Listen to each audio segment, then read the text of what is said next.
People's attitude towards Mary, the mother of Jesus.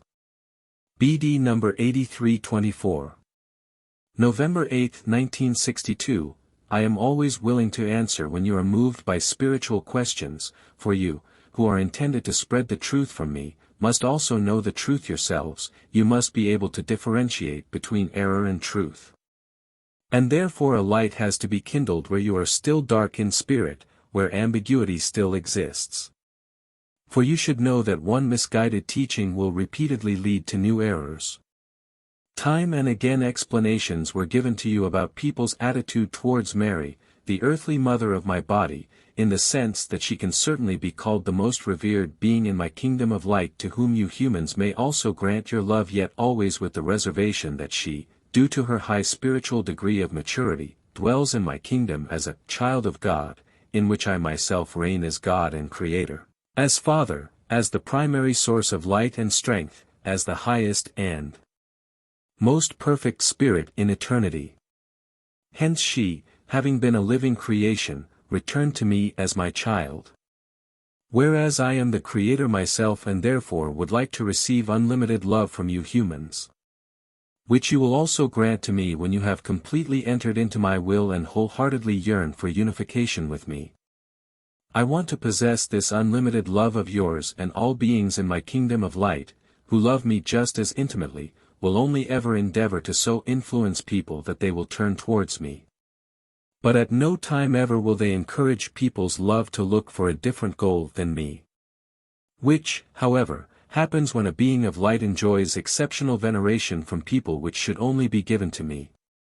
And for this reason no being of light will ever appear to people in a way which will cause fervent worship. For an appearance like that would only strengthen a wrong teaching, such as the veneration of Mary, the Mother of God, has to be regarded, which established itself in people. I myself would never encourage and support misguided teachings. And since all beings of light have completely entered into my will and also know how such misguided teachings disadvantaged the human beings' souls, no such attempt will ever be undertaken on part of the beings of light, but my adversary will indeed use precisely such wrongly directed faith and try to fortify it with apparitions of which he is the originator himself. For as soon as he succeeds in diverting people's attention ever more towards strange gods, he is displacing me myself, who wants to be the only goal of people's desire. Using cunning and trickery, my adversary will try anything in order to lead people into wrong thinking and, understandably, can work best where misguided teachings have already prepared the ground to receive his poisonous seeds. Time and again my love, wisdom and might revealed themselves by conveying my word, so that people were introduced to the truth. And my adversary works in the same way by seeking to gain people's belief through announcing events which he is very well aware of. And since I myself cannot work directly in people who have built on his foundation, he influences them through works of deception, and people don't recognize them as the adversary's work of deception, since he does not shy away to appear in the disguise of one of the most elevated beings of light, because behind this mask he has access to them. The fact that in special cases spiritually fully mature human souls are capable of spiritual vision is not disputed, yet as soon as it concerns transmissions which are intended to be made to people on my part for the salvation of their souls, it happens by way of a direct revelation through the Spirit, but which then also involves the task of passing these revelations on to fellow human beings. However, such revelations will never be given to underage children, forbidding them to speak about them. From this alone people should deduce the originator of such apparitions. During the time of the end my adversary has great power, and he truly uses it well.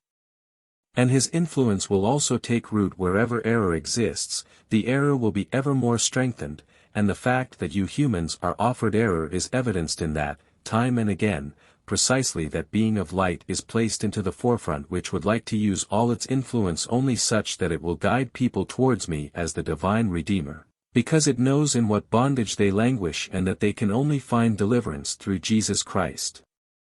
Such apparitions, however, only ever succeed in providing extraordinary momentum for the adoration of God's Mother.